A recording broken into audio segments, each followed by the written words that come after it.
बोली के बदला बोली और गोली के बदले गोली। तो नक्सलियों का कहना है कि सरकार बात क्यों नहीं कर रही है। इंडिया के बॉर्डर्स में जब भी काम करना होता है तो सरकार कहती है कि हमने जवानों को खुली छूट दे दी है। क्या यहाँ पर भी, छत्तीसगढ़ में भी ऐसी कोई सरकार से परमिशन लेनी होती है? नक्सलियों के मारे जाने की जो प्रक्रिया है उसमें पिछले 1 वर्ष में इतनी तेजी क्यों आई है? वर्ष 2025 में खासतौर पर सीपीएम मोदी संगठन की जो टॉप लीडरशिप है, जिसमें उनके जनरल सेक्रेटरी बसवराजू है, सुधाकर है, के रामचंद्र रेड्डी, सत्यनारायण रेड्डी है, मोडम बालकृष्ण चलपति और सहदेव स्पीकर मोदी संगठन का टॉप लीडरशिप पर उनका डेड बॉडी रिकवर की गई थी। सर, सबसे ज्यादा जो चर्चा चल रही है वो हिडमा की चल रही है। देश के सबसे खोखार नक्सली कमांडर हिडमा का खात्मा हो गया। देश के सबसे खतरनाक माओवादी कमांडर मांडवी हिडमा का अंत हो गया। आज जो जवाब को मिली है वो ये कि नक्सली लीडर हिडमा को ढेर कर दिया गया है। 2 साल पहले हमारे लड़के लोग हिडमा से मिले तो हिडमा ने कहा तो 3 करोड़ रुपए उनके पास रखे हुए। तो क्या ये 3 करोड़ रुपया या और भी 5 करोड़ रुपया उसके लिए पेक इनकाउंटर कराया गया? आदिवासी ये कह रहे हैं कि इलाज करवा रहा था हिडमा जो है आंध्र प्रदेश में। उस दौरान पुलिस कहीं ले जा करके मारती है और फिर कहती है कि मुठभेड़ में मारा गया। तो ये भ्रांति पर आप क्या कहेंगे? आदिवासी क्यों हिडमा को मसीहा मानते हैं? ये रॉबर की घटना है, पूरा एक बस्ती को जला दिया गया। चिंगावरम आईडी ब्लास्ट में पूरा एक सिविलियन बस उड़ गई थी। ऐसा नक्सल हिंसा के कारण से सबसे ज्यादा जो यदि नुकसान हुआ वो भी आदिवासी समाज का है। सीपीआई के जो मनीष कुंजाम है वो कहते हैं कि हिडमा का पता देवजी ने दिया था। सच्चाई ये है कि देवजी और इन लोगों ने प्लान किया कि हिडमा को ऐसा करके मरवा डाला जाए। रामदेव के साथ में 12 माओवादियों ने आत्मसमर्पण किया। सबसे बड़ी बात यह है कि रामदेव अब अपनी टीम के साथ समर्पण करने वाला। उन्होंने बस्तर टॉकीज को सेलेक्ट किया। क्या भूमिका रही है बस्तर के पत्रकारों की? कितना नुकसान हुआ पुलिस बल का? सर, एंटी नक्सल ऑपरेशन में बस्तर की हम बात करें, जब जवान इतने कड़क वातावरण में रहते हैं, जब ऐसे समय में जब ना तो बस्तर में नेटवर्क है, तो कैसे टेक्निकलिटीज को मेंटेन कर और पूरी अपनी ताकत लगा देते हैं? कैसे होता है ये सब? जैसा कई ऐसा कैंप है जहाँ अभी भी कठिन भौगोलिक परिस्थिति कारण से हमको प्रॉपर कनेक्टिविटी, माउंटेनियस एरिया होता है, हिली टेरेन है, घना जंगल है, नदी नाला है, उन इलाकों में अभी भी आवक जावक में थोड़ा इतना सुविधाजनक नहीं परिस्थिति नहीं रहा। शासन ने ऐसा कोई भी चीजों को कमी नहीं रखा है। यदि बीच मुठभेड़ में यदि कोई हमारे जवान घायल हो जाते, उसमें तत्काल जो एयरफोर्स के चॉपर जाकर उधर लैंड होते हैं और उनको इवैक्यूएट करके उनका बेहतर इलाज के लिए बाहर लेकर आते हैं। सर, ऐसा कभी मौका हुआ जब नक्सल ऑपरेशन में आप इमोशनल हो गए हो? हम सुकमा जिला अंतर्गत एक अंदरूनी क्षेत्र में नवीन सुरक्षा कैंप प्रारंभ करने के लिए जो फोर्सेस के साथ जा रहे थे, एक जवान का पैर आईडी में पड़ गए थे, जो लगभग 6 फुट का जवान है। जैसा आईडी में उनका पैर पड़ने से ब्लास्ट हो गए, 6 फुट जवान लगभग 3.5 फुट को हो गए थे। अब जब नक्सली नहीं रहेंगे तो क्या जंगल की अवैध कटाई उसको रोक पाएगा प्रशासन और पुलिस प्रशासन दोनों मिलकर? जो अडानी ग्रुप का नाम लिया जा रहा है, क्योंकि डेडलाइन मार्च 2026 दी गई है, ऐसा कुछ है क्या कि डेडलाइन से पहले ही नक्सलवाद का खात्मा हो जाएगा और बहुत जल्द आप ऐलान करने वाले हैं? नॉर्थ इंडियन जो ऑफिसर है जो तमिलनाडु में जाकर सर्विस देते, तब तमिल बोलते देखने में काफी अच्छा लगता है। मतलब जेंडर के जो मिस्टेक्स होते हैं या ग्रामर के मिस्टेक होते, बस आती है ट्रक जाता है, ऐसा नहीं होते तमिलनाडु में। मतलब सर, ऐसा कभी होता है क्या, जैसे कोई कार्यक्रम है जिसमें विजय शर्मा जी बैठे हैं, गृह मंत्री जी, या फिर केंद्रीय गृह मंत्री जी बैठे हैं और आपने कहा हो कि गृह मंत्री साहब आई हैं, सर आईजी साहब को समय मिलता है मूवी देखने का? हम हिंदी सीख रहे थे अकेडमी में, उसमें हिंदी क्लासेस के साथ साथ हिंदी मूवी भी दिखाई जाते थे। गंगा जल मूवी आए थे उस समय।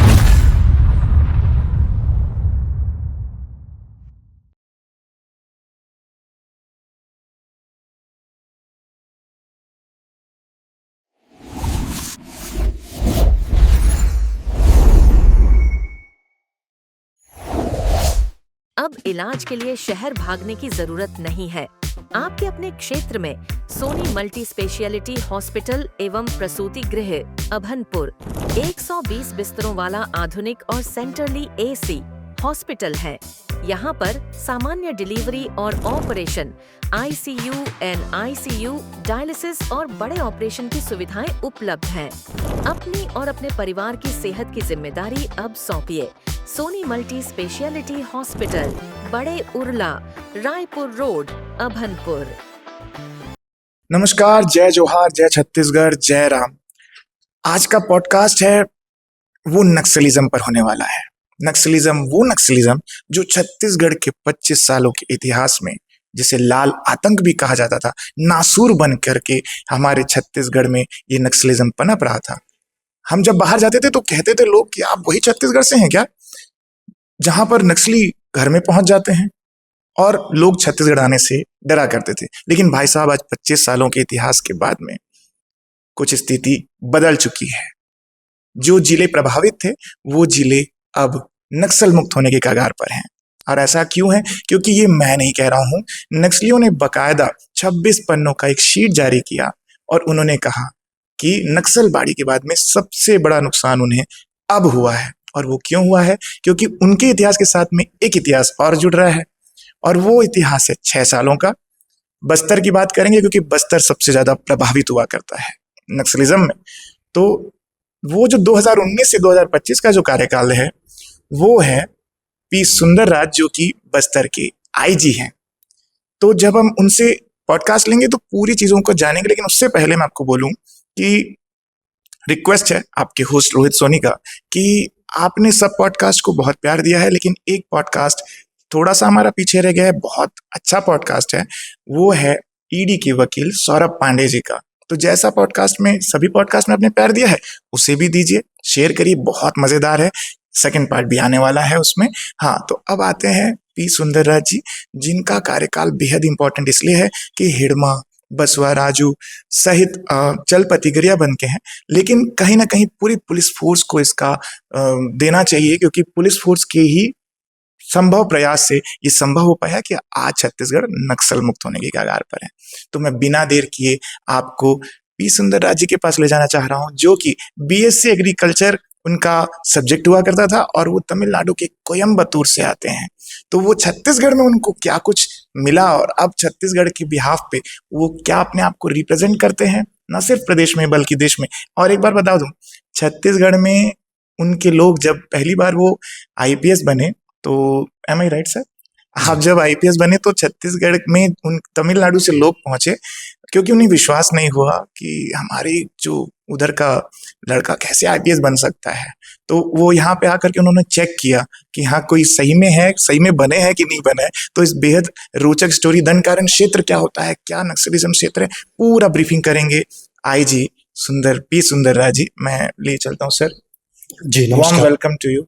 नमस्कार। नमस्कार सर। सबसे पहले तो मैं जानना चाहूंगा कि ये कौन सा वाकया था कि जब लोग आपके छत्तीसगढ़ पहुंचे तमिलनाडु के, और उन्होंने ये देखा कि ये वाकई में क्या है, आईपीएस है क्या, वो वाकया आप शेयर करेंगे क्या पहले? जी, मैं मूलतः तमिलनाडु राज्य के कोयम्बतूर जिला का रहने वाला है। ओके। मेरा प्रारंभिक शिक्षा वगैरह मेरा अपना गांव में ही हुआ। उसके पश्चात जो क्लास 12th के बाद तमिलनाडु एग्रीकल्चर यूनिवर्सिटी में बीएससी एग्रीकल्चर साइंस का एडमिशन लिया। मूलतः मेरा परिवार भी पूरा कृषक परिवार ही है। अभी भी मेरा परिवार के अन्य सदस्य अधिकतम कृषि संबंधित कार्य में शामिल रहा। और जैसा बीएससी एग्रीकल्चर साइंस में तब हमने एडमिशन लिया, उस समय हमको ये आइडिया नहीं थे, एक्सपोजर नहीं थे सिविल सर्विस एग्जाम्स, जिसमें आईएएस, आईपीएस या अन्य जितना भी हायर सर्विसेज होते हैं, इसमें एक सामान्य परिवार के लोग भी पार्टिसिपेट कर सकते हो, कॉम्पिटिशन देकर, एग्जाम देकर सिलेक्शन हो सकता है करके। हमको इतना जानकारी, एक्सपोजर नहीं थे।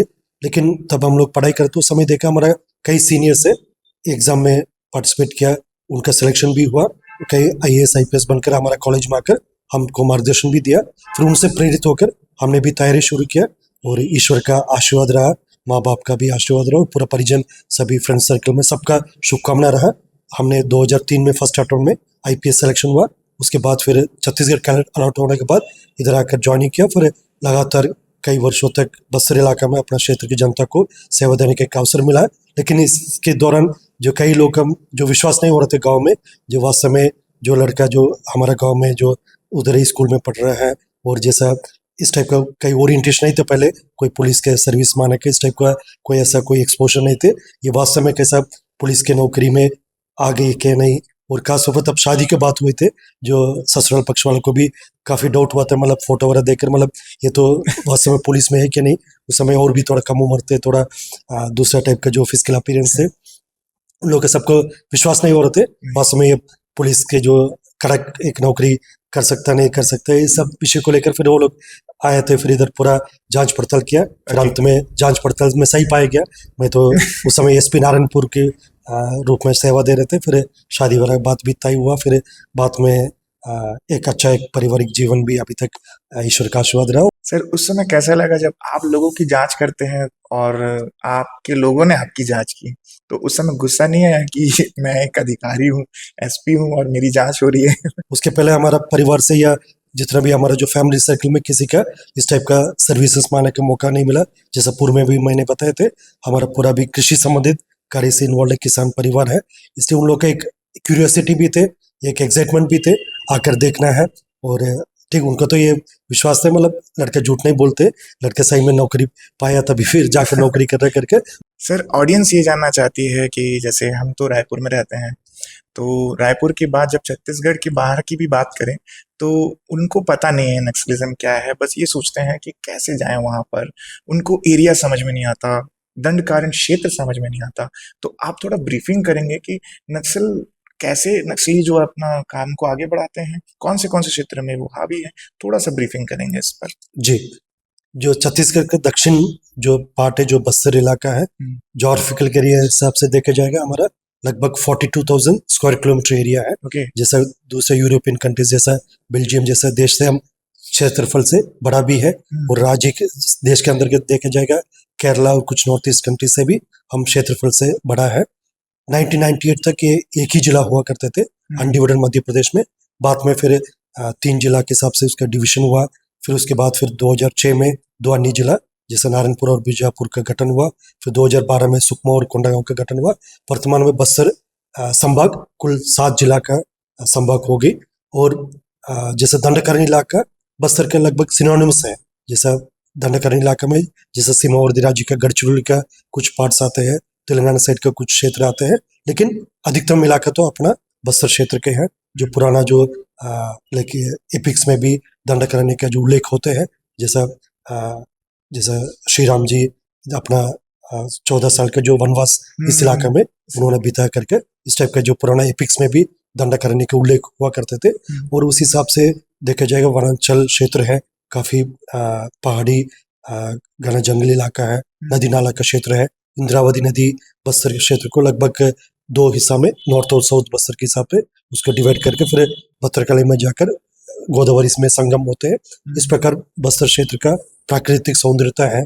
और इधर का चित्रकूट वाटरफॉल्स है, तीरथगढ़ वाटरफॉल्स है, कुडुमसर केव्स है, और भी इको टूरिज्म के लिए काफी संभावना भी नजर आती है। लेकिन तब अनडिवाइडेड मध्य प्रदेश में बस्तर हुआ करते थे।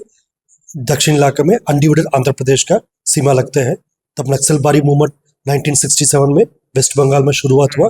उसके बाद फिर धीरे धीरे जैसे ईस्टर्न कोस्ट इलाका में फैलते चाइना से आया था ये जो कार्ल मार्क्स की थ्योरी थी, उससे ही इंस्पायर होकर के सब आए थे, जंगल जमीन को लेकर के, अधिकार को लेकर। हाँ जी, देखा जाए जो 1967 में तब भारत में जो वेस्ट बंगाल की नक्सलबारी करके एक विलेज में जो नक्सल मूवमेंट शुरू हुआ, उसी कारण से जो इस आंदोलन का नक्सलबारी आंदोलन के नाम पर भी बोला जाता है। नक्सलबारी एक गांव है जो वेस्ट बंगाल राज्य में अभी भी एग्जिस्टिंग है। उसी गांव में जो शुरू हुआ जंगल जमीन के मुद्दे से लेकर इनिशियली प्रारंभ हुआ जैसा, लेकिन धीरे धीरे आंदोलन अपना दिशा और स्वरूप में काफी बदलाव हो गए थे, काफी हिंसात्मक हो गए थे। जैसा आईडी लगाना है, बंदूक नोक पर किसी को भी धमकाना, डराना है, किसी को दंडित करना है। जो अधिकार कानून सिर्फ कुछ सीमित एजेंसीज को दिया जाते हैं जो कानूनी प्रावधान के तहत, संविधान के प्रावधान के तहत, लेकिन जो नक्सल कैडर्स है खुद उस अधिकार को अपना हाथ में लेकर किसी को भी मुखबिर का आरोप पर उसका हत्या करना, अलग अलग विषय को लेकर मतलब उनका हिंसात्मक गतिविधि लगातार बढ़ते जा रहे थे। एक समय ऐसा हुआ जो उत्तर में पशुपति नेपाल में, उसको लेकर नीचे तिरुपति आंध्र प्रदेश में, पशुपति से लेकर तिरुपति तक उनके एक रेड कॉरिडोर के लिए उनका एक साजिश से उनके एक ड्रीम थे। उसी हिसाब से पूरा भारतवर्ष में नक्सल का कॉरिडोर बनाएगा। उसी के माध्यम से एक सशस्त्र आंदोलन के तहत हम लोकतंत्र व्यवस्था को परिवर्तन करके इधर एक मॉइस्ट आइडियोलॉजी का एक सत्ता स्थापित करने का उनके एक आइडियोलॉजी थे। लेकिन तब बस्तर के उस समय बात करेंगे तो अनडिवाइडेड मध्य प्रदेश में उस टाइप का ऐसा कोई परिस्थिति नहीं रहा। इधर एकदम पूरा वनांचल क्षेत्र थे, इधर के लोग अपना काम से संतुष्ट थे, जो वनोपज को जैसा हार्वेस्ट करते उसी से अपना जीवन यापन करते। इधर किसी प्रकार का शोषण वैसा परिस्थिति ज़्यादा नहीं रहा। लेकिन जो नक्सल मूवमेंट के खिलाफ तब सीमावर्ती इलाका में ज़्यादा कार्रवाई होना शुरू हुआ, उस समय नक्सल कैडर्स ने एक सेफ शेल्टर के लिए उधर से आंध्र प्रदेश से दक्षिण बस्तर इलाका, उस समय कोंटा, फिर भोपालपट्टनम, पामेट साइड से अंदर प्रवेश किया। धीरे धीरे फिर बस्तर संभाग में अपना पैर फंसाना शुरू किया। इधर के क्षेत्र को, जनता को जल जंगल जमीन के मुद्दे पर उनको दिग्भ्रमित करके युवा युवतियों का कंपलसरी रिक्रूटमेंट कर अपना आधार क्षेत्र को बढ़ाने के लिए उनका एक साजिश रहा। धीरे धीरे वो इलाका में इन्फ्लुएंस बढ़ते बढ़ते वर्ष 2006, 7, 8, 10 इस अवधि में देखा जाएगा पूरा भारतवर्ष में जो रेड कॉरिडोर के जिसमें जिक्र किया, पशुपति से लेकर तिरुपति तक उनका एक रेड कॉरिडोर एस्टेब्लिश करना। तो उस समय जो बस्तर संभाग के अंतर्गत में अधिकतम इलाका में उनका आधार क्षेत्र के रूप में स्थापित किया। हिंसात्मक गतिविधि को बढ़ोतरी हुआ, कंपलसरी रिक्रूटमेंट ज़्यादा बढ़ गए थे। इस प्रकार के हिंसात्मक दौरा को उस समय हमको देखने मिला। धीरे धीरे फिर शासन ने अलग अलग कार्य योजना के तहत इस समस्या को समाधान करने के लिए काफ़ी प्रयास किए। अभी वर्तमान की परिस्थिति में नक्सल समस्या लगभग अपना अंतिम चरण में है और अंतिम सांस ले रहा है।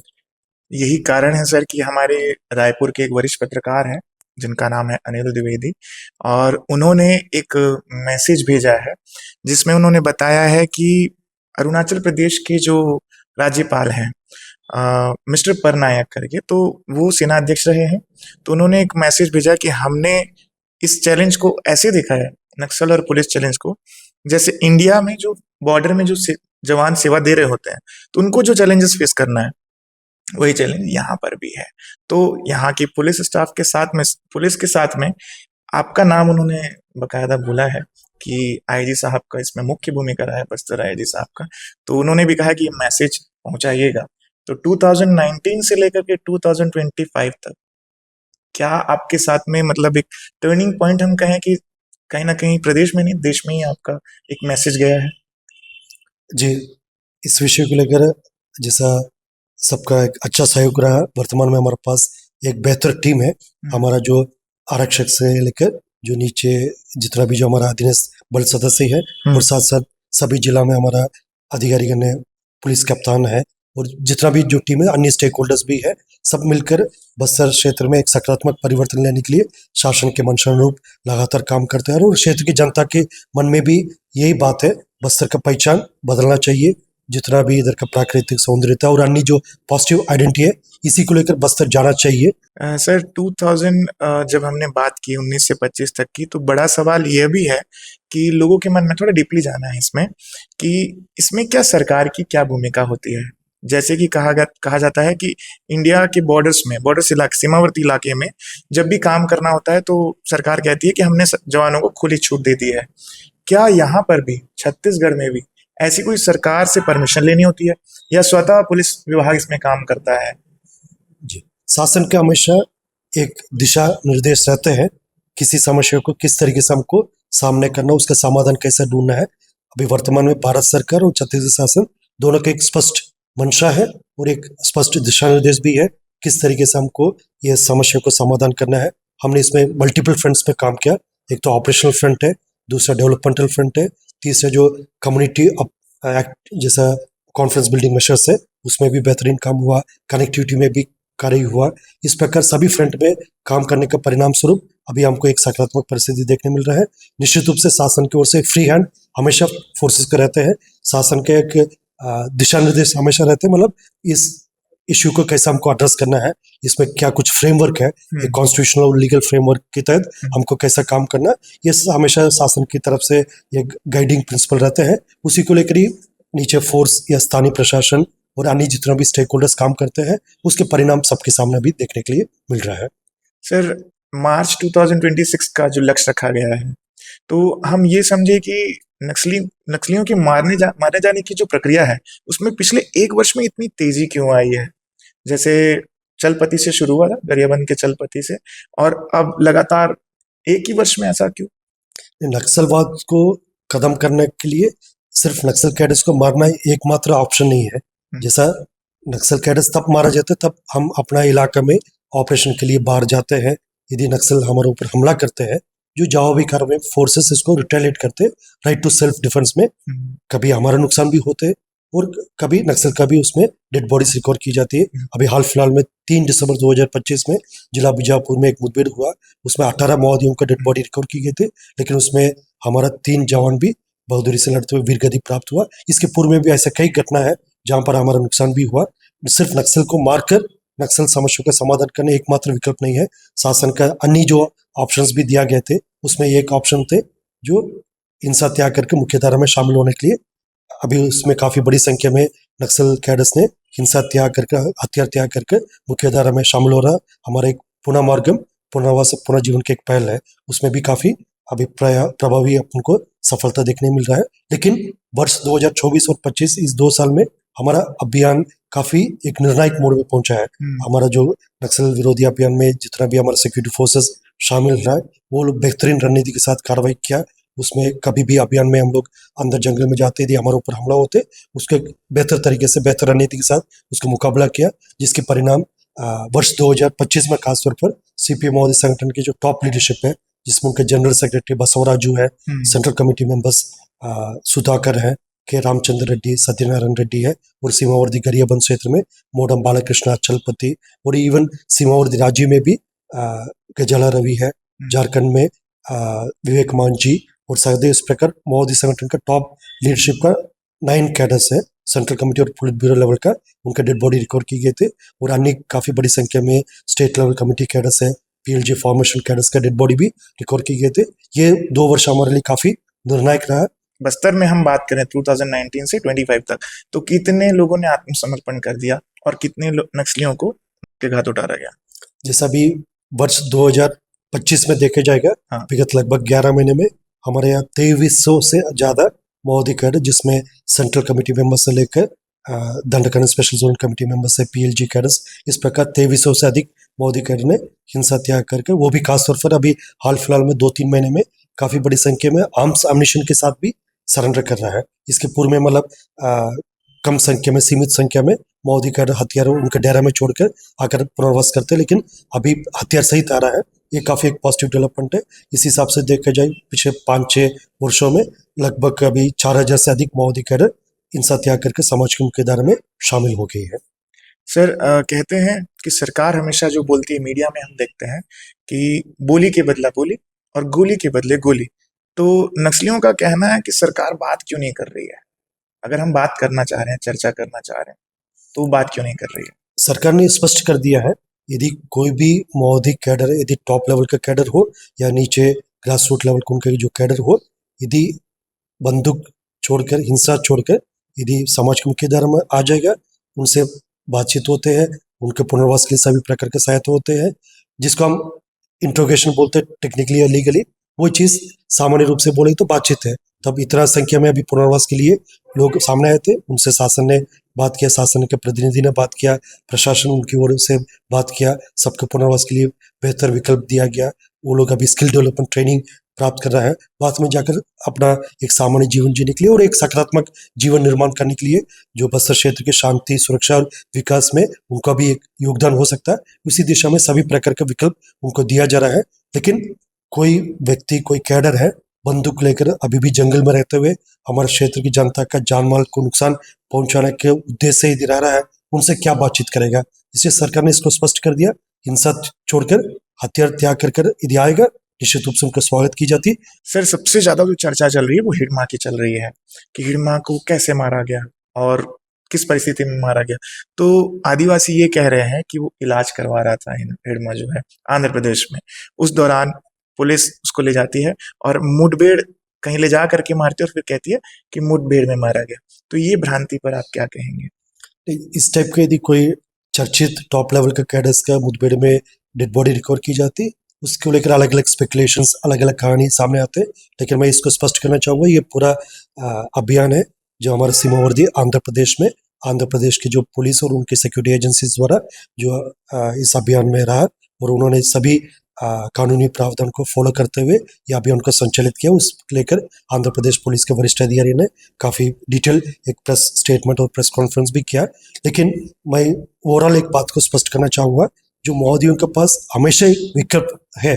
हिंसा छोड़कर यदि समाज की मुख्यधारा में शामिल होने के लिए आएगा तो उनको समाज भी स्वीकार कर रहा है, शासन भी उनको स्वागत कर रहा है और उनके पुनर्वास के लिए सभी प्रकार के प्रयास की जा रही है। इस हिड़मा को लेकर भी ये विकल्प थे। उसी को लेकर प्रदेश के माननीय उप मुख्यमंत्री महोदय, हम और प्रशासन के अधिकारीगण सब लोग उनके गांव तक गए थे, उनके परिजन से मिला। दोनों बारसे देवा और माडवी हिड़मा के माता जो अपील भी किया, हाँ जी। जो उन दोनों कैडर्स को हिड़मा और बारसे देवा का समाज की मुख्यधारा में आ जाओ, हम एक सामान्य जीवन जिए करके, यदि उनके परिजन का अपील तक अनसुनी की गई, उनके माताओं की अपील तक अनदेखी हिड़मा की। को अपील की गई थी कि आप मुख्य कैडर में आ जाओ स्पेशली। जी, जो शासन तो लगातार कर रहा है, प्रशासन पुलिस सब कर रहा है, समाज भी कर रहा है, साथ साथ उनके परिजन भी अपील किया उनसे मिलने के लिए।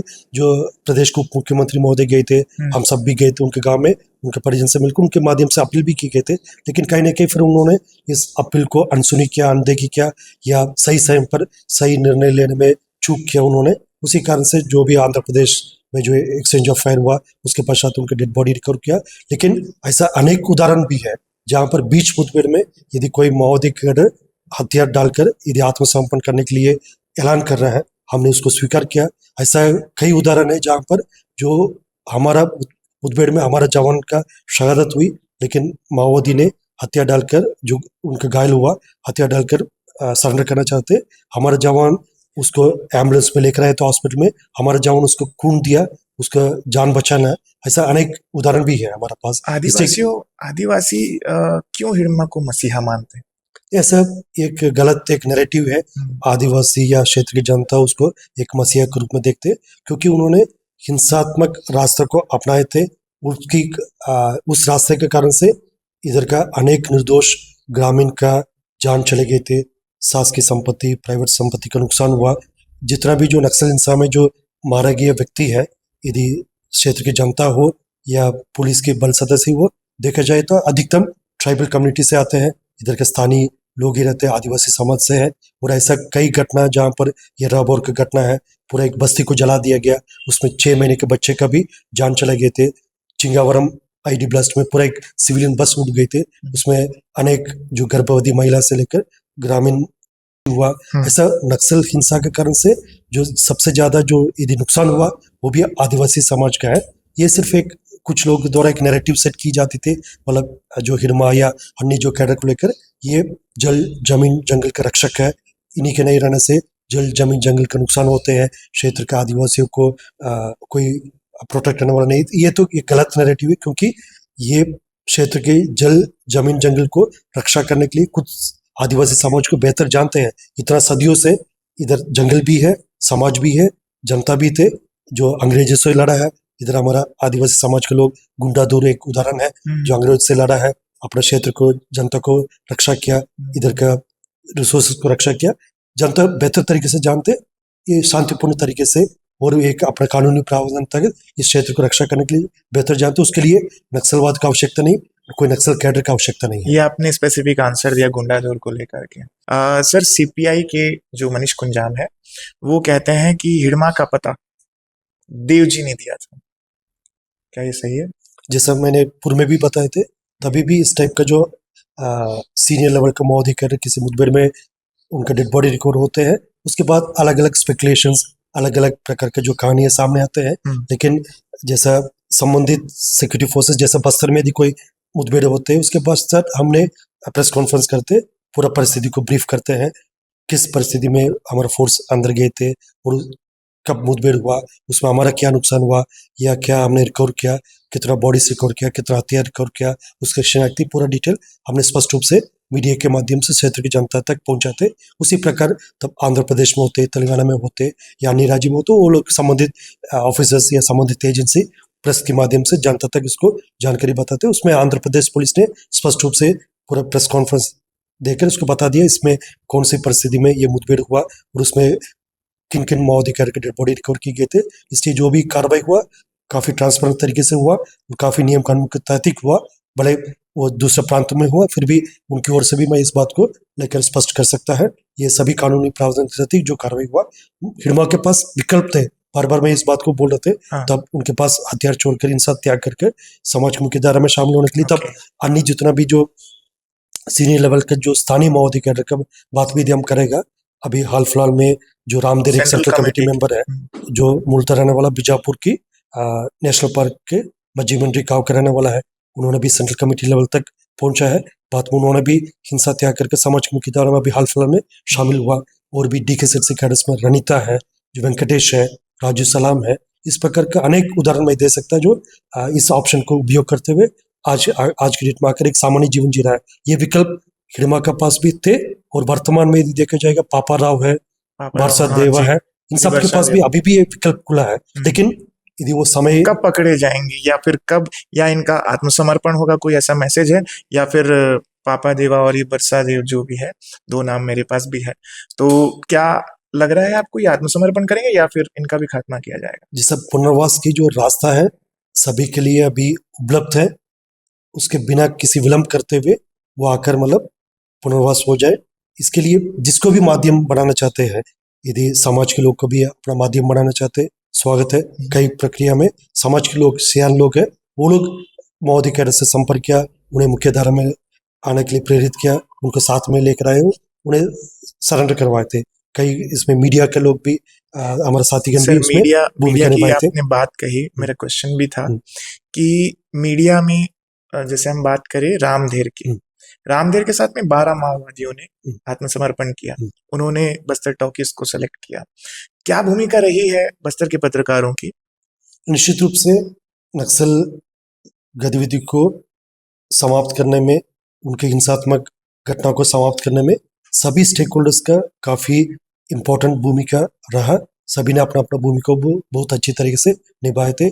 उसमें यदि स्थानीय प्रशासन हो, स्थानीय समाज हो, या क्षेत्र के जनप्रतिनिधि हो, या मीडिया का साथीगण है, वो लोग भी अपना भूमिका बहुत अच्छी तरीके से निभाए थे, जिसके कारण से एक सकारात्मक वातावरण निर्मित हुआ, जो माओवादी कैडर को भी एक चैनल बन गए, एक माध्यम बन गए मीडिया, जिसके तहत वो लोग आकर पुनर्वास कर रहे हैं। ये भी एक सकारात्मक डेवलपमेंट के रूप में हम उसको देख रहे हैं। और जैसा अलग अलग चैनल से अलग अलग जो मीडिया हाउस होगा, या उनकी जो क्या बोलते हैं मतलब पत्रकारिता है, जो उनका अलग अलग जो प्रिंट मीडिया हो, इलेक्ट्रॉनिक मीडिया, सभी ने अपना अपना भूमिका निभाई। तो उसका काफी सबके उद्देश्य ये है, बस्तर में शांति हो, बस्तर का पहचान बदले, बस्तर का एक सकारात्मक परिस्थिति निर्मित हो, बस्तर का आइडेंटिटी एक पॉजिटिव रूप में बाहर की दुनिया में जाए। उसमें मीडिया का काफी एक सकारात्मक भूमिका रहा, इसका मैं अप्रिशिएट करना चाहूंगा। सर, पुलिस जवानों को कितना नुकसान हुआ? क्योंकि CRPF, STF, DRG कई ऐसे बल है जिनका संयुक्त ऑपरेशन कई जगह हुआ है। कितना नुकसान हुआ पुलिस बल का? 2019 से 25 तक की बात करें, या फिर सन 2000 से 2025 तक की बात करें, कुछ ऐसा आंकड़ा? यदि राज्य गठन के पश्चात देखे जाएगा, छत्तीसगढ़ राज्य गठन के पश्चात विगत 25 साल में हमारा 1700 से अधिक जो हमारा बल सदस्य, जिसमें स्थानीय पुलिस बल भी है, CRPF, BSF, ITBP, SSB, special forces में DRG, Bastar fighter, cobra, STF, Chhattisgarh police, सभी को मिलाकर लगभग 1700 से अधिक जो हमारा सुरक्षा बल सदस्य का शहादत हुई है। अपना क्षेत्र की शांति, सुरक्षा और विकास के लिए सर्वोच्चतम बलिदान दिया है। उन सबका भी हम नमन करते हैं। उनकी स्मृति में जबलपुर में एक अमर वाटिका भी बना है, उसमें सबका नाम पट्टिका भी उसमें उल्लेख किए गए थे। और अन्य जितना भी जो क्षेत्र की जनता भी मतलब इस समस्या को सामने करते करते उनका भी शहादत, उनको भी हम नमन करते, जनप्रतिनिधियों का भी इसमें सर्वोच्चतम बलिदान हुआ, उनमें भी हम हमेशा याद करते हैं, ताकि आने वाला पीढ़ी भी उन्हें स्मरण करे। क्योंकि अभी जो सकारात्मक परिस्थिति निर्मित हो रहा है, इसके पीछे हमारा बल सदस्य का, क्षेत्र की जनता का, क्षेत्र के कुछ पत्रकार लोग का भी है। कुछ उदाहरण भी है जहाँ पर पत्रकार का भी जान चले गए थे नक्सल वारदात में, और जनप्रतिनिधि भी है। सबकी बलिदान के कारणवश हम आज इस तरीके से एक स्टेज में पहुंचा है, और आने वाला पीढ़ी इसको जरूर याद रखना चाहिए और नमन करना चाहिए। सर, एंटी नक्सल ऑपरेशन में जैसे जवान, बस्तर की हम बात करें, जब जवान इतने कड़क वातावरण में रहते हैं, जब ऐसे समय में जब ना तो बस्तर में नेटवर्क है, तो कैसे टेक्निकलिटीज को मेंटेन करते हैं, सर्विलांस को मेंटेन करते हैं और पूरी अपनी ताकत लगा देते हैं? कैसे होता है ये सब? इम्प्लीमेंटेशन कैसे होता है? जैसा भी हमको जो बदलते हुए परिस्थिति दिख रहा है, इसमें सबसे प्रमुख एक कॉम्पोनेंट होगा हमारा बल सदस्य की इच्छा शक्ति है। जैसा शासन ने एक लक्ष्य दिया है, भारत सरकार और छत्तीसगढ़ शासन ने नक्सल मुक्त बस्तर, नक्सल मुक्त छत्तीसगढ़, नक्सल मुक्त भारत का, उसी लक्ष्य को एक संकल्प के रूप में लेते हुए हमारा सभी बल सदस्य, सभी स्पेशल फोर्सेस, केंद्रीय बल और स्थानीय पुलिस बल, सबने मिलकर इसमें सुख सुविधा को दरकिनार करते हुए, जैसा कई ऐसा कैंप है जहाँ अभी भी कठिन भूगोलिक परिस्थिति कारण से हमको प्रॉपर कनेक्टिविटी, माउंटेनियस एरिया होता है, हिली टेरेन है, घना जंगल है, नदी नाला है, उन इलाकों में अभी भी आवक जावक में थोड़ा इतना सुविधाजनक नहीं परिस्थिति नहीं रहा। उसके सबको दरकिनार करते हुए जैसे परिवार से कई महीने तक किसी से मुलाकात नहीं हो पाते, और जैसे उधर का रहन सहन में भी उनका अन्य जितना भी जो डे टू डे एक्टिविटी में भी काफ़ी दिक्कत होते हैं, कनेक्टिविटी में भी जैसा डेली फ़ोन से बात नहीं हो पाएगा, इन सब परिस्थिति को भी नज़रअंदाज करते हुए हमारा जवान ने एक संकल्प के साथ इस अभियान को आगे बढ़ाया है, जिसके परिणाम हम सबको देखने के लिए मिल रहा है। और जैसे उसमें टेक्निकल विषय को देखेगा, जो शासन ने सभी प्रकार के इलेक्ट्रॉनिक गैजेट से जैसे लेकर ड्रोन हो गया, तो वो सुरक्षात्मक कारण से कैसे मैं होता है? सुरक्षात्मक कारण से मैं कुछ चीज़ों को मैं अभी खुलासा नहीं हाँ कर जी, सकता है, लेकिन इस बात को मैं पूरा विश्वास के साथ बता सकता है, शासन ने ऐसा कोई भी चीज़ों को कमी नहीं रखा है। यदि अपना पास जो वेपन्स को लेकर, ओके, जो अन्य गैजेट्स को लेकर, मोबिलिटी को लेकर, यदि कोई जवान बीमार हो जाते तत्काल उनका इवैक्यूएशन के लिए इंडियन एयरफोर्स का, बीएसएफ का और स्टेट का हेलीकॉप्टर्स अवेलेबल है। यदि बीच मुठभेड़ में यदि कोई हमारे जवान घायल हो जाते, उसमें तत्काल जो एयरफोर्स के चॉपर जाकर उधर लैंड होते हैं और उनको इवैक्यूएट करके उनका बेहतर इलाज के लिए बाहर लेकर आते हैं। सर ऐसा कभी मौका हुआ जब नक्सल ऑपरेशन में आप इमोशनल हो गए हो? हालांकि बहुत सारे नक्सल ऑपरेशन को आपने लीड किया है, लेकिन कोई ऐसा स्पेशल मौका जब आप इमोशनल हुए? जैसा इस टाइप के इलाका में जैसा हमको पता नहीं चलते कब किसके साथ क्या घटना होते हैं। जैसा एक उदाहरण मैं बताना चाहूँगा, मतलब हम सुकमा जिला अंतर्गत एक अंदरूनी क्षेत्र में नवीन सुरक्षा कैंप प्रारंभ करने के लिए जो फोर्सेस के साथ जा रहे थे, हमारा साथ पूरा बल सदस्य अपना फॉर्मेशन में चल रहे थे। जैसा एक जवान का पैर आईडी में पड़ गए थे, एक कोबरा टीम के जवान थे जो लगभग 6 फुट का जवान है। जैसा आईडी में उनका पैर पड़ने से ब्लास्ट हो गए, 6 फुट जवान लगभग 3.5 फुट को हो गए थे, क्योंकि घुटना के नीचे उनका दोनों पैर, हमको कुछ पार्टी नहीं मिला थे। हम सब लोग ये मान लिए थे मतलब जवान बचना मुश्किल होगा करके, लेकिन उनका सांस चल रहा थे।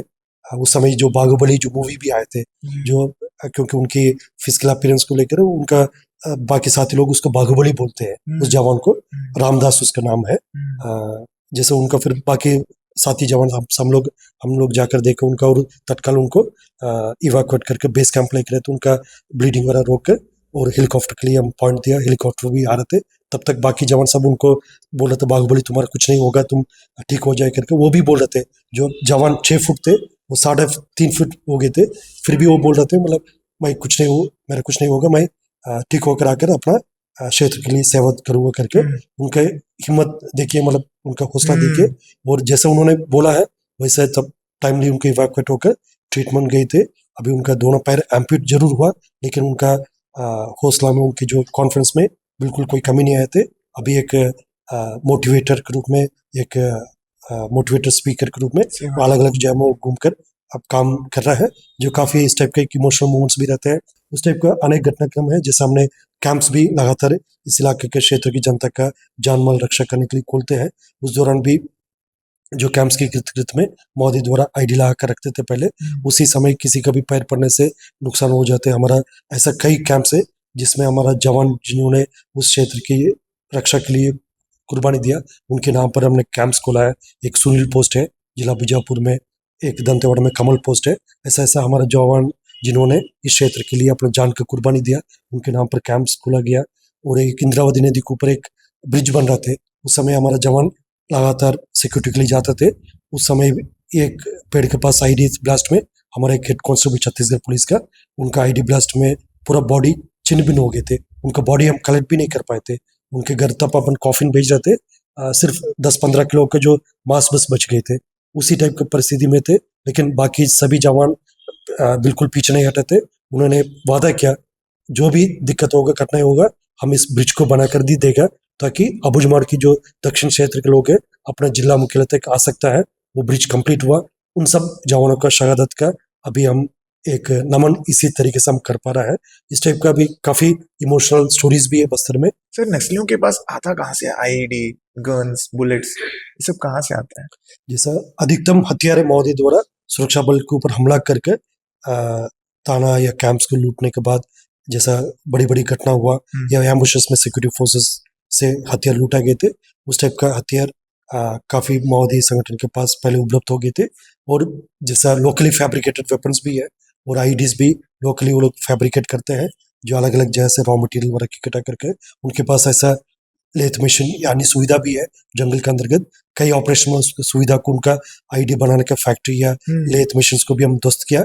इस प्रकार माओवादी को अब बुलेट्स भी बनाना उन्होंने शुरू कर दी।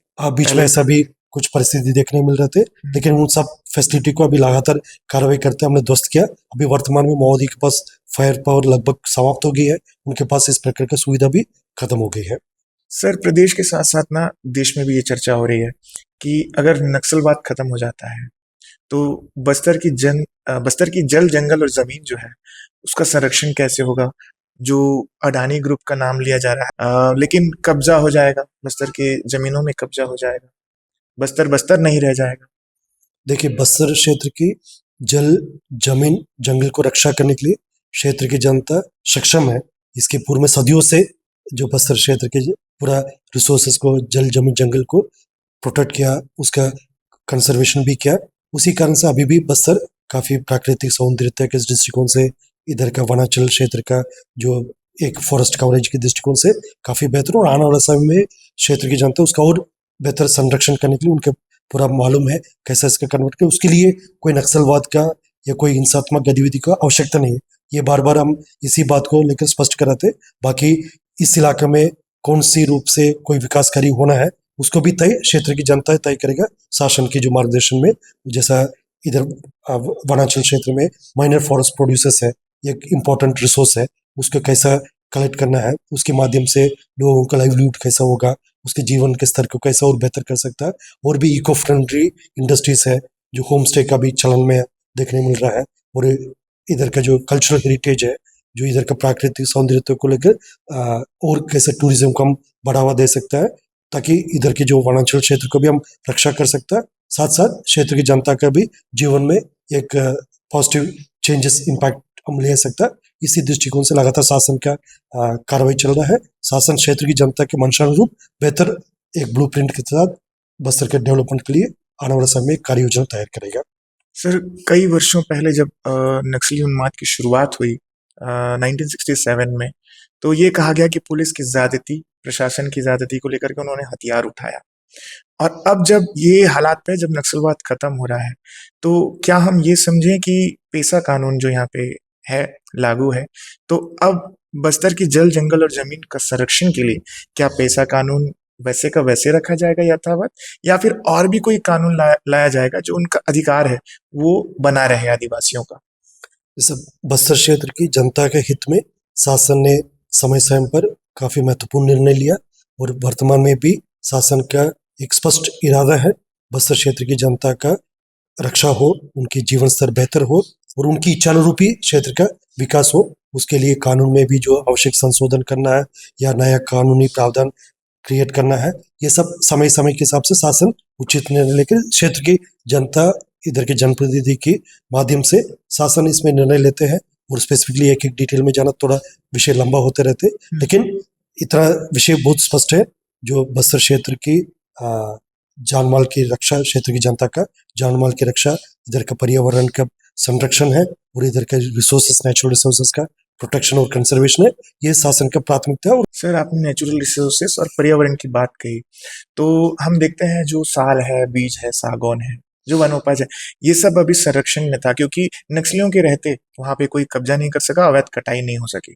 अब जब नक्सली नहीं रहेंगे तो क्या अवैध जंगल की अवैध कटाई उसको रोक पाएगा प्रशासन और पुलिस प्रशासन दोनों मिलकर के? ये एक नैरेटिव है, ये भी गलत है, क्योंकि नक्सल के कारण से इधर के जो वनोपज है या इधर के जो वन्य प्राणी है, इधर के या अन्य जो नेचुरल या फॉरेस्ट रिसोर्सेस है वो सुरक्षित रह करके ये गलत एक नैरेटिव है, क्योंकि बस्तर के जो जंगल है साल भर में एक कैलेंडर टाइप का, कभी इमली मिलते हैं, कभी महुआ मिलते हैं, कभी तेंदुपत्ता मिलते हैं, या कभी अन्य जो माइनर फॉरेस्ट प्रोड्यूसर्स या सामग्री एक नेचुरल साइकिल के हिसाब से मिलते रहते हैं। उसी को लेकर बस्तर की जनता का जीवन यापन चलते रहते हैं। और यदि नक्सलवाद नहीं रहा होगा या नक्सल से रिलेटेड हिंसात्मक परिस्थिति नहीं रहा होगा, इन सब वनोपज को लेकर और बेहतर मार्केटिंग हो सकता थे। पहले जगरुंडा जो हमारा दक्षिण बस्तर का एक इलाका है, पूर्ण एशिया में सबसे बड़ा इमली बाजार हुआ करते थे। वर्तमान में नक्सल गतिविधि कारण से वो प्रक्रिया कहीं ना कहीं बाधित हुआ, लेकिन पुनः रीस्टार्ट होने के लिए अभी पूर्ण संभावना दिख रहे थे, ताकि क्षेत्र की जनता इमली को जो कल्टीवेट करते हैं या हार्वेस्ट करते हैं उसका बेहतर मार्केटिंग मिलते, उनके जीवन स्तर और बेहतर हो सकते थे। इस टाइप का अन्य जितना भी माइनर फॉरेस्ट प्रोड्यूसर्स में ये आभार संभावना है, लेकिन नक्सल गतिविधि कारण से उसका हम एक कमर्शियल बैलेंस्ड एक कमर्शियल तरीके से उसका नहीं सर, यूज नहीं कर कमर्शियल पाते। अदर थिंग है। जैसे मैं बात करूं अवैध कटाई की, वृक्षों की अवैध कटाई, क्या वो शुरू नहीं होगी? बस्तर का जंगल जंगल रहने दिया जाएगा?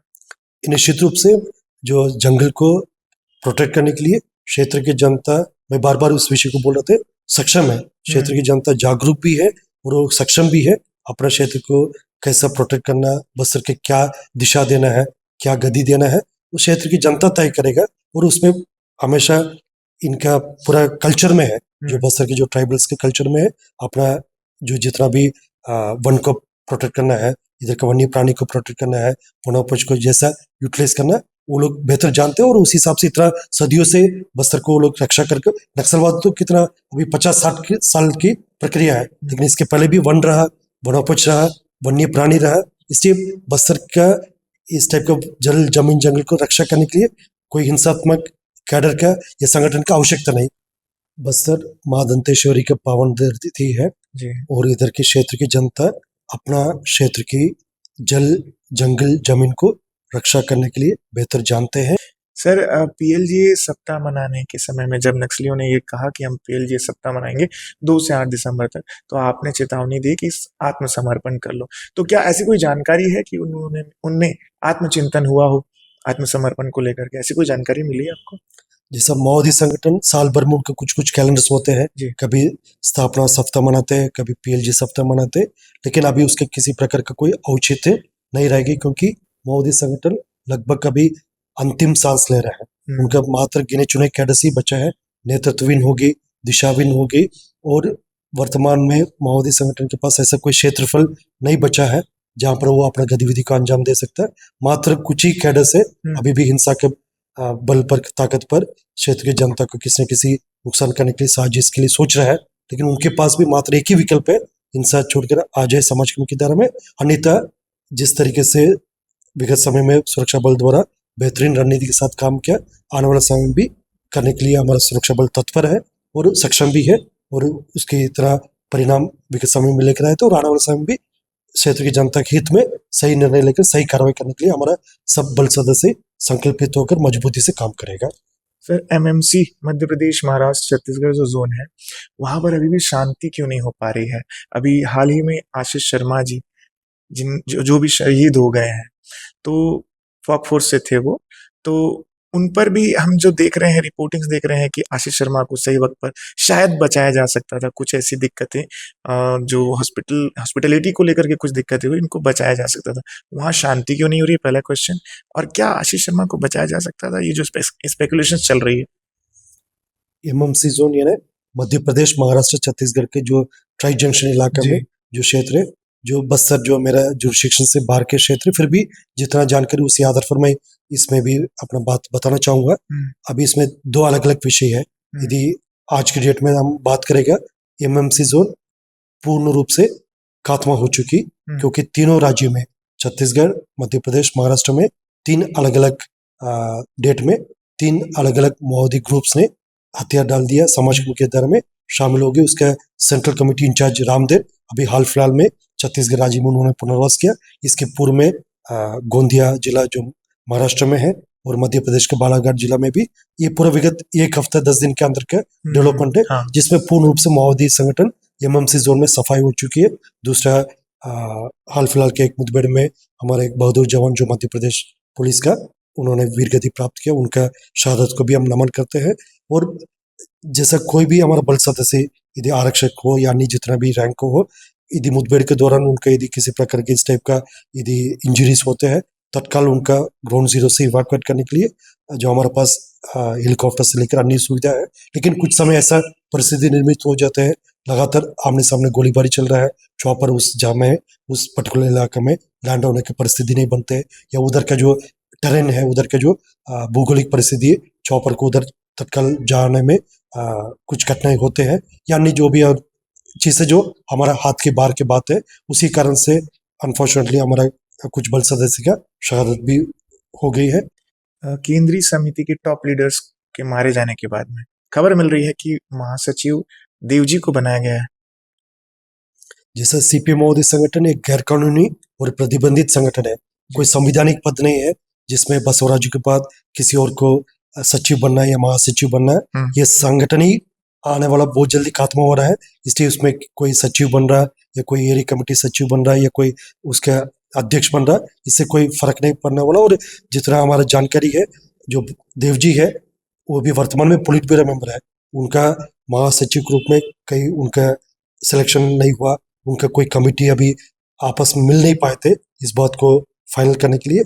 फिर भी लोग मान रहे क्योंकि अभी वर्तमान में पोलिट ब्यूरो मेंबर में सबसे एक्टिव सीनियर मोस्ट कैडर वही है, इसी कारण से लोग मान रहे हैं देवजी इसका महासचिव के रूप में अभी काम कर रहा है करके। लेकिन ये संगठन आने वाला बहुत जल्दी खत्म होने वाला, इसलिए किसी प्रकार का सचिव या अध्यक्ष का कोई आवश्यकता ही नहीं है उसमें। सर, आत्मसमर्पण की अगर बात करें नक्सलियों की, तो अभी जैसे पंडुम कैफे की बात कर लें, आत्मसमर्पण करने ये नक्सली आ तो रहे हैं, क्या ऐसा तो नहीं है जैसे पहले भी हो चुका है? जब मजूमदार जो सीपीआई के एक नेता हुआ करते थे, तो उस समय ये किसी भी तरह से चारू मजूमदार जिनका नाम था, तो उन्होंने बचने का रास्ता देखा और फिर से इस कैडर को खड़ा करने का कोशिश किया। तो ऐसा तो नहीं होगा वापस कि मुख्य धारा में लौटने के बाद फिर से वही चीज? वर्तमान की परिस्थिति में माओवादी संगठन अभी पूर्ण रूप से समाप्त होते हुए नजर आ रहा है, लेकिन कई लोग के मन में ये शंका भी है कहीं दोबारा रिसर्जेंस ना हो जाए, पुनः दूसरे कोई स्वरूप में जो हिंसात्मक गतिविधि दोबारा हमको देखना ना मिले करके। लेकिन इस बात को लेकर भी शासन बहुत गंभीर है, ताकि माओवादी गतिविधि टाइप का पुनः कोई स्थिति निर्मित ना हो। उसके लिए क्षेत्र में जनता की इच्छा अनुरूप विकास कार्य को गति देना है, और जनता का जो भी उनके जीवन यापन के लिए बेसिक अम्यूनिटीज चाहिए, जो शिक्षा के क्षेत्र में, स्वास्थ्य के क्षेत्र में, कनेक्टिविटी के क्षेत्र में, और जितना भी बेसिक फैसिलिटी उनको चाहिए, उसके देने के लिए शासन का नियत निरंतर कार्य योजना है। और अन्य जितना भी और भी अपना स्कीम से उसी के तहत क्षेत्र में विकास कार्य को भी गति दी जा रही है, और अंदरूनी क्षेत्र की जनता को बाहर की दुनिया में जोड़ने के लिए कनेक्टिविटी प्रोजेक्ट्स में भी लगातार काम होते जा रहा है। इस प्रकार के संपूर्ण परिस्थिति से हमको पूरा विश्वास है नक्सल गतिविधि दोबारा रिसर्जेंस होने का कोई अभी स्कोप नहीं लग रहा है। सर, देश के गृह मंत्री अमित शाह जी ने आपको सम्मानित किया, तो आपको बुलाया गया था वहां? जैसा दिल्ली में हमारा टीम का कुछ सदस्यों को बुलाया गया, जो ये पूरा सम्मान संपूर्ण टीम की ओर से, क्योंकि हमारा टीम बस्तर में आरक्षक से लेकर सहायक आरक्षक से लेकर सभी बल सदस्य, सभी रैंक के लोग काम करता है, जो भारत सरकार का, छत्तीसगढ़ शासन का, माननीय केंद्रीय गृह मंत्री महोदय का, माननीय उप मुख्यमंत्री महोदय और माननीय मुख्यमंत्री महोदय, सबका एक प्रधानमंत्री महोदय का भी एक मंशा है सभी टीम सदस्य को मनोबल को बना रखने का, उनका हौसला को बुलंद करने का। उसी के लिए एक रिप्रेजेंटेटिव के रूप में हम लोग गए थे, लेकिन संदेश तो सबके लिए, सम्मान तो सबके लिए, उसी से और प्रेरणा मिला, हमारा बल सदस्य और बेहतर काम किया, जिसके परिणाम सबके सामने देखने मिल रहे। सर, 2 सवाल हैं। एक ये है कि डीजी आईजीपी सम्मेलन हुआ छत्तीसगढ़ में, देश के गृह मंत्री, प्रधानमंत्री सभी आए थे। ऐसी कोई चर्चा हुई जो मैसेज आप तक पहुंचा हो कि नक्सलवाद को लेकर के, उसके खात्मे को लेकर के, क्योंकि डेडलाइन मार्च 2026 दी गई है, ऐसा कुछ है क्या कि डेडलाइन से पहले ही नक्सलवाद का खात्मा हो जाएगा और बहुत जल्द आप ऐलान करने वाले हैं? डेट भी तय किया गए थे 31 मार्च 2026 का, लेकिन जैसा वर्तमान की स्थिति देखने मिल रहा है, उसके पहले ही नक्सल गतिविधि समाप्त होने का काफी लक्षण हमको देखने मिल रहा है। जैसा उसे जल्दी हो जाए तो और बेहतर है। मोदी कैडर जो अभी शेष रह गई, उनके पास भी मात्र और मात्र एक ही विकल्प है, वो भी हिंसा त्याग करके समाज की मुख्यधारा में शामिल हो जाए, बेहतर होगा। नहीं तो हमारा सुरक्षा बल सक्षम है जो नक्सल गतिविधि को पूर्ण रूप से आने वाला बहुत जल्दी समाप्त करने का। डेट ऑलरेडी तय किया गया, घोषणा माननीय सरकार द्वारा किया गया और उसी दिशा में लगातार हम काम भी कर रहे हैं और ये लक्ष्य निश्चित रूप से प्राप्त होगा। पूरे पॉडकास्ट में आपने बहुत सीरियस होकर के जवाब दिया है और आपका गरिमामय पद भी है तो आपको सीरियस रहना पड़ेगा। उसके चलते मुझे भी सीरियस रहना पड़ा, लेकिन हमारे ऑडियंस से वो दोनों की मिक्स है जी। हाँ, वो देखना चाहती है कि अधिकारी कैसे है क्या है, तो थोड़ा सा लूज करना चाहिए। ये लास्ट हमारा पॉलिसी है और लास्ट राउंड भी है। सर, बस्तर से आपको काफी कुछ मिला है और बस्तर में आपने काफी कुछ दिया और आपको भी मिला है, तो बस्तर से कुछ ऐसी यादें, जैसे बस्तर का व्यंजन, बस्तर का फेमस व्यंजन, और उसकी भाषा भी है अलग अलग प्रकार की, जैसे गोंडी, हल्बी, तो कौन सी भाषा से आप रिलेट करते हैं और आप यूज टू कर सकते हैं? जितना भी हमारा जो पहचान बना है जी। निश्चित रूप से इसमें बस्तर का काफी एक प्रमुख भूमिका रहा, जो बस्तर क्षेत्र के कारण से हमें एक सकारात्मक आइडेंटिटी मिला, बाहर की दुनिया में मुझे जो पहचान भी मिला है। इसलिए हम हमेशा बस्तर की माटी के लिए, छत्तीसगढ़ की माटी के लिए और बस्तर की जनता और माँ दंतेश्वरी के लिए आभार रहेगा। और बस्तर की जो भाषा खासतौर पर देखा जाएगा, जो गोंडी, हल्बी, इस टाइप का लोकल भाषा इधर बोले जाते हैं, इसमें गोंडी जो भाषा है जो द्रविडियन ओरिजिन का भाषा है। जैसा हमारे यहाँ तमिल भाषा में जो न्यूमेरिकल्स के लिए 1 2 3 4 5 बोलते हैं, इसी को भी गोंडी में 1 2 3 4 5 बोलते हैं। कोई चीज को नहीं बोलने के लिए तमिल में इल्लई बोलते हैं, इल्ले। गोंडी में भी इल्लई बोलते हैं। एवड़ा पोई भी इसी का पार्ट है, तमिल का। उसमें तेलुगु और मलयालम मिलते हैं उसमें। और जैसा तमिलनाडु के होने के बावजूद भी काफी हिंदी आपकी अच्छी हुई है सर, पिछले 6 सालों का असर है। नहीं, हिंदी मतलब तब हम अपना गांव में रहते उस समय सीखने के लिए अवसर नहीं मिला है, तब हिंदी हम लोग अकेडमी में जाने के बाद सीखने शुरू किया। उसके बाद 2003 से ही इसकी प्रक्रिया शुरू हो गई हिंदी सीखने की। लेकिन अभी भी जो ग्रामर में दिक्कत होती है, क्योंकि तमिल भाषा में जैसा बस और लॉरी के बीच में ऐसा कोई फर्क नहीं है, लेकिन हिंदी भाषा में बस फेमिनिन होते हैं, ट्रक मैस्कुलिन होते हैं, इस टाइप का कुछ ऐसा विषय को लेकर हम लोग तब बोलते हैं। उसमें कभी कभी थोड़ा डिफरेंसेस आ जाता है, डिफरेंसेस आते हैं, कभी कभी कोई मस्ती मजाक टाइप के परिस्थिति बन जाते हैं। लेकिन अभी काफी साल हो गए थे, थोड़ा सीखने के लिए मौका मिल गए थे और उसी के लेकर मतलब अभी तो कम से कम हिंदी थोड़ा सुधार होगी मेरा। कोई पेड़ को हम मरम बोलते हैं, इधर गोंडी भाषा में भी मरम बोलते हैं, और हाथ को कई बोलते हैं, गोंडी में भी कई बोलते हैं। इस प्रकार तमिल भाषा और गोंडी भाषा में काफी मिलते जुलते, इसलिए हम जाकर क्षेत्र की जनता से कनेक्ट करने में भी आसान होते थे। लेकिन तब शुरू में हम छत्तीसगढ़ कैडर में आए थे, क्योंकि तमिलनाडु में रहते हुए मुझे दूसरा भाषा सीखने के लिए अवसर नहीं मिला है, हिंदी सीखने के लिए अवसर नहीं मिला, तब इधर आए थे। फिर काफी कुछ इनिशियली थोड़ा स्ट्रगल्स होते हैं, वो सबके लिए साथ होते हैं, क्योंकि इधर का लोग भी जैसा महाराष्ट्र या नॉर्थ इंडिया, बंगाल से कोई तमिलनाडु जाते हैं जो कैडर्स में IPS IAS में, उनको भी तमिल भाषा सीखने में, बोलने में काफी कुछ कठिनाई होती है, खासतौर पर जो जेंडर में। हाँ जी, क्योंकि तमिल भाषा में जैसा अलग अलग चीजों का अलग अलग जेंडर नहीं है, नॉन लिविंग थिंग्स एक जैसा बोला जाता है। जैसा बस को हिंदी में एक फेमिनिन जेंडर के रूप में पहचानते हैं, ट्रक को एक मैस्कुलिन जेंडर के रूप में पहचानते हैं, लेकिन तमिलनाडु में दोनों एक जैसे हैं।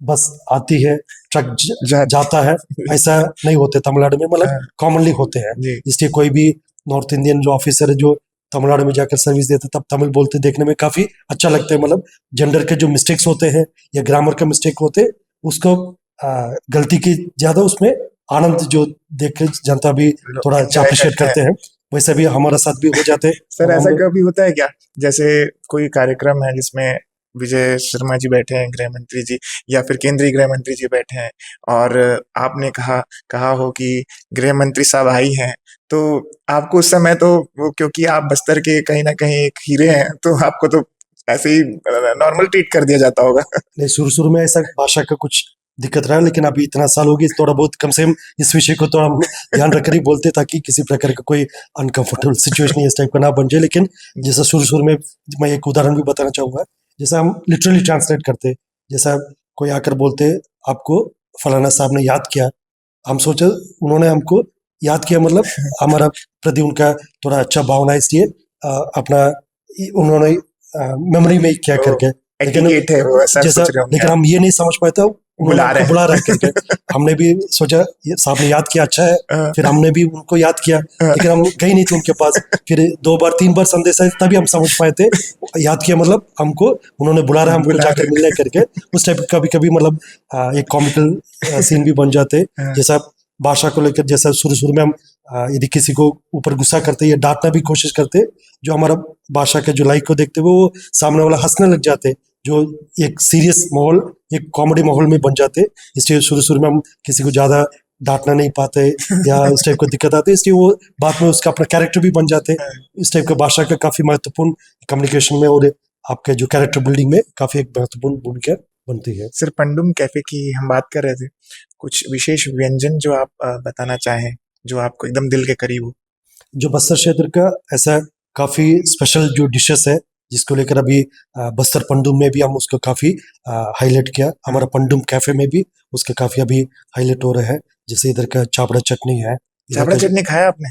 जैसा टेस्ट तो क्या, मतलब इतना साल हो गया तो बस्तर में, जो निश्चित रूप से इसका कैसा रहता है इस टाइप का समझने के लिए टेस्ट किया। काफी इधर का फेमस है। जब मैं बस्तर वासियों से जब मैंने चर्चा की तो उन्होंने कहा कि आपके ऊपर से फफड़ देंगे। मुझे भी समझ में नहीं आता फफड़ देंगे क्या होता है, तो वो काटेगी तो बुखार दूर हो जाएगा जी। ऐसा भी यहाँ पे औषधि के रूप में काम करती है। हाँ, जैसा मलेरिया वगैरह के लिए उसका एक अच्छा ट्रीटमेंट के रूप में भी उसको देखे जाते। तब आप जैसे कोई चींटी काटते, आपके ज्यादा स्वेटिंग होते, उस हिसाब का बुखार ठीक हो जाते करके कुछ साइंटिफिक रीजन भी, कुछ मान्यता भी है उस टाइप का। इधर का माड़िया पेज है, इसका इस टाइप का काफी अच्छा व्यंजन है, जिसको लेकर हम अभी बस्तर पंडुम में और पंडुम कैफे में भी काफी इसका प्रमोट किया जा रहा है और लोग इसका आनंद भी उठा रहे हैं। उसके अलावा कोई और व्यंजन? जैसे इधर का आमड़ा है, बस्तर का बस्तर बड़ा है, और जो पेज है, इस टाइप का काफी चीजें, मतलब सल्फी और महुआ भी बस्तर में फेमस है। उसका काफी लोग उसका आनंद भी ले रहे थे। आपने लिया? जैसा अभी तो ऑन कैमरा तो बोलना जैसा कुछ विषय रहे थे, लेकिन इधर का जो व्यंजन वैसा काफी इसका प्रसिद्ध भी है, लोग इसका आनंद भी उठाना चाहते हैं और हम भी कई ओकेशन में इसका आनंद उठाने के लिए कोशिश किया। सर, आईजी साहब को समय मिलता है मूवी भी देखने का कभी? हाँ, जैसा बहुत ज्यादा थिएटर में जाकर अभी देखने के लिए मौका नहीं मिलता, लेकिन जैसा ऑनलाइन प्लेटफॉर्म्स में देखने के लिए, OTT प्लेटफॉर्म्स में देखने के लिए मौका मिलते हैं। और जैसा तब हम हिंदी सीख रहे थे, जो अकेडमी में हमारा एक करिकुलम टाइप का हुआ करते थे, क्योंकि मैं अकेले एक स्टूडेंट थे, जैसा जो नॉन हिंदी स्पीकिंग स्टेट से हिंदी स्पीकिंग स्टेट में आने वाला है। मेरा और भी जैसा तमिलनाडु से कुछ साथी लोग थे, लेकिन किसी को वापस होम कैड तमिलनाडु जा रहे थे, कोई बंगाल जा रहे थे, उनको बंगाली क्लास में जाना होते, कोई कर्नाटक जा रहे थे, उनको कन्नड़ा क्लास में जाना होते थे। मैं अकेले एक कैंडिडेट थे जो हिंदी क्लास में अटेंड करना पड़ते थे। आउट ऑफ 56 हमारा बैच की संख्या में, उसमें हिंदी क्लासेस के साथ साथ हिंदी मूवी भी दिखाई जाते थे, ताकि आप जल्दी हिंदी को पिक कर लेंगे। उसके लिए गंगा जल मूवी आए थे उस समय 2002-3 के में के विभाग से कनेक्ट। जैसा इससे गंगा जल तो कम से कम मैं 30-40 बार मुझे दिखाई दिया, ताकि मैं हिंदी का जो कम्युनिकेशन है, उसका भाषा ठीक से सीख सकता करके।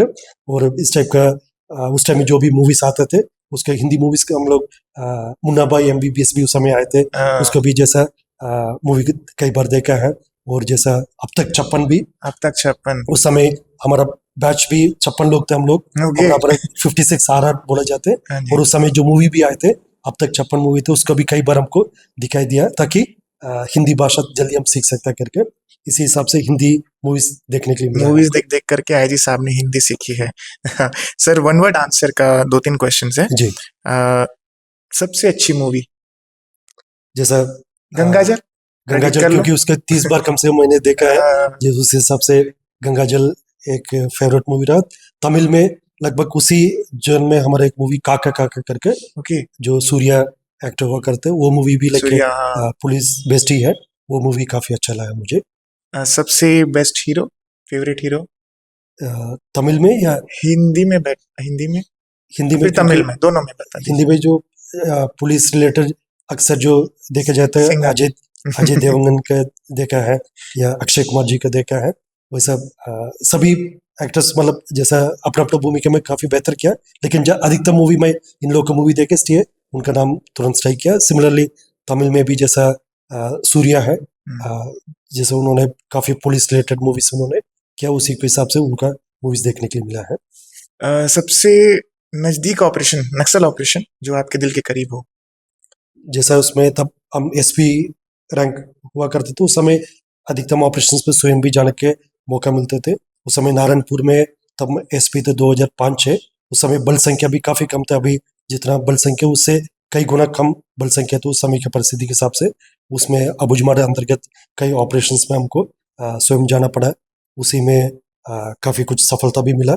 उस हिसाब से देखा जाए उस पीरियड का तब आप एसपी हुआ करते थे और सीमित साधन संसाधन का आपके पास थे। उस समय एक एक बल सदस्य ही आपके काफी महत्वपूर्ण हुआ करते थे। यदि किसी आरक्षक को भी छुट्टी छोड़ना है, हम 10 बार सोचना पड़ते, मतलब वो चला जाए तो उसकी रिप्लेसमेंट में हमारे पास कौन, ऐसा करके उस पीरियड का हमेशा ऑपरेशंस कम याद रखते हैं।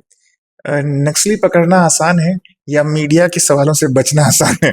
जैसा हमेशा मीडिया के सवाल में मेरा जो लैंग्वेज का जो एक इम्यूनिटी है उसका मैं फायदा उठा लेते, इसलिए मीडिया के जो हमारे साथ लोग भी कई विषय को मुझे थोड़ा सहयोग कर देते। बहुत कठिन सवाल नहीं पूछते ताकि जो जानते, मतलब भाषा का थोड़ा शुरू में दिक्कत है, और जो भी सवाल पूछे जाते हैं मतलब उन्हीं के सवाल की ओरिएंटेड, मतलब उसी से मेरा आंसर को भी बिल्ड करके कंस्ट्रक्ट करके बता देते। कई मीडिया के साथी का सहयोग रहते हैं उसमें जी। सर आखिरी सवाल, आपको बस्तर को एक वर्ड में रिकॉग्नाइज करना है। बस्तर को जी। बस्तर को जो एक वर्ड में रिकॉग्नाइज कर का जो प्राकृतिक सौंदर्यता है, इधर के जो संस्कृति है, इधर के जो एक डिविनिटी है इस माटी में, उसी से हम हमेशा बस्तर को पहचानते हैं। सर आप लोगों को ऑर्डर्स देते हैं, आपके जो अधीनस्थ अधिकारी हैं, मैं तो आपको ऑर्डर दे नहीं सकता, तो रिक्वेस्ट करूंगा क्योंकि मैं सभी गेस्ट को करता हूँ। हमारा जो पीएस शो है उसे लोग बहुत प्यार दे रहे हैं। कम समय में हमने अच्छी ग्रोथ की है ईश्वर की कृपा से, तो आपसे भी चाहेंगे जो आपके अधीनस्थ लोग हैं, पुलिस विभाग के लोग हैं, छत्तीसगढ़ में लोग हैं, तमिलनाडु में भी है, तो मैं चाहूंगा कि आप भी अपील करें। निश्चित रूप से आपने अपने टीम के साथ बस्तर आया है, बस्तर के बारे में बाहर की दुनिया तक एक सकारात्मक संदेश देने के लिए आपने काफी परिश्रम किया, उसके लिए मैं आपको और आपके पूरा टीम का आभार है। साथ साथ मैं अनुरोध भी करना चाहूंगा सभी दर्शक लोग से, द पीएस शो को आप सब्सक्राइब करिए, उसका ज्यादा से ज्यादा शेयर करिए ताकि सकारात्मक विषय समाज में और मजबूती से ताकत के साथ आगे बढ़ सकता है। और साथ साथ आप सभी दर्शक को मैं बस्तर में इन्वाइट भी करना चाहूंगा, क्योंकि बस्तर के बारे में पहले एक नैरेटिव थे इधर के हिंसात्मक गतिविधि कारण से, इधर का अन्य जितना भी वायलेंट इंसिडेंट्स के कारण से, लेकिन वो सब परिस्थिति अभी काफी तेजी से बदल रहा है। बस्तर में देखने के लिए काफी वाटरफॉल्स है, तीरथगढ़ कुडुमसर वाटरफॉल्स है, हांदावाड़ा वाटरफॉल्स है, कुडुमसर केव्स है। इधर का बस्तर दशहरा दुनिया का ऐसा अनूठा फेस्टिवल है जो 75 दिन लगातार चलने वाला एकमात्र विश्व में फेस्टिवल है, उसको देखने के लिए आना चाहिए। और इधर का प्राकृतिक सौंदर्यता है, इधर का डोलकल हिल्स है और अन्य ऐसे अनेक चीज है जिसको देखने के लिए बस्तर आना चाहिए। बस्तर की प्राकृतिक सौंदर्यता और इधर का आनंद को स्वयं महसूस करिए, आप और अपना परिवार और साथी लोगों के साथ आप बिना किसी प्रकार का कोई संकोच बस्तर आइए। आप बस्तर में सुरक्षित है और बस्तर का आनंद उठाने के लिए मैं पुनः आपको सबको आमंत्रित करते हैं। धन्यवाद। जय हिंद, जय बस्तर, जय जोहार। जय जोहार sir, thank you so much sir. तो ये जो पॉडकास्ट था आपको बेहद मजा आया होगा।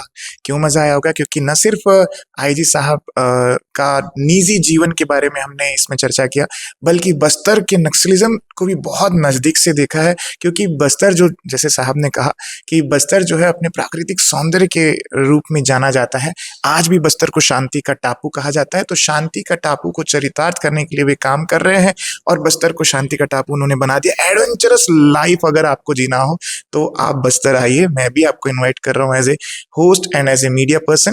सो होपफुली ये पॉडकास्ट देख करके आपको काफी आनंद आएगा, और जितने भी लोग हैं जो आईपीएस कैडर में जाना चाहते हैं तो वो भी इस पॉडकास्ट को पूरा देखिए, कैसे नक्सलिज्म से लड़ा जाता है और भी परेशानियों से जो पुलिस जूझती है उस पर कैसे एक्ट किया जाता है, ये आपको देखने में काफी मदद मिलेगी। Thank you so much. मैं आपका होस्ट रोहित सोनी।